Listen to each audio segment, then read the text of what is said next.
अस्सलाम वालेकुम नाज़रीन, welcome back to my channel Asma speak. जी हाँ नाज़रीन, ख़याबान शुजा डिफेंस में शूटिंग के फायरिंग 7 अफराद जख्मी। गार्ड ने इस तरह फायरिंग की के साथ इनके अदाकारों के साथ साथ उनके टीम के अफराद भी जख्मी हुए। जी हाँ, इससे पहले कराची में इस किस्म के वाक़यात भी पेश आए, लेकिन अदाकारों के साथ पहले भी बुरी खबरें सुनने को मिली। आवाम के साथ साथ अब अदाकार भी महफूज नहीं रहे। जी हाँ दोस्तों, आपको बताते हैं अस्मा अब्बास, समी खान, किंजा हाशमी, ख़याबान शुजा डिफेंस में इन सब पर फायरिंग हुई। ड्यूरिंग शूटिंग के गार्ड ने इन पर अचानक फायर खोल दिए। हर तरफ खून ही खून दिखाई दे रहा था। नाज़रीन, हम आपको बताएंगे कि ऐसा क्या वाक़या पेश आया और आखिर क्यों गार्ड ने अचानक फायर कर दिए। उससे पहले मैं आपसे रिक्वेस्ट करती हूँ कि अगर आप मेरे चैनल पर नए हैं तो मेरे चैनल को सब्सक्राइब करें और बेल आइकन को क्लिक करें ताकि मजीद आने वाली न्यूज पर वक्त आपको मिल सके। जी नाज़रीन, अब आपको बताते हैं कि ऐसा क्यों वाक़या पेश आया। जी हाँ, गार्ड ने प्रोड्यूसर के साथ तलख्लामी की। तलख्लामी करने पर गार्ड ने फायर कर दिए, इससे 7 अफराद जख्मी हुए। चले मैं आपको फायर की वीडियो दिखाती हूँ कि किस तरह उन्होंने फायर किया।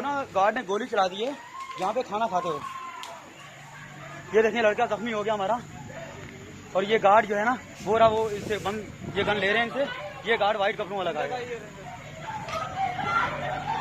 ये गार्ड है। ये गार्ड है, कौन सा वाला गार्ड है?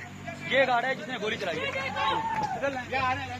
लोगों का कहना है कि इंतजामिया को सोच समझ कर गार्ड रखना चाहिए, बिना किसी को जाने पहचाने या ऐसा गार्ड रख लें जो जरा सी बात पर फायर खोल दे। इससे और भी खतरनाक बात हो सकती थी।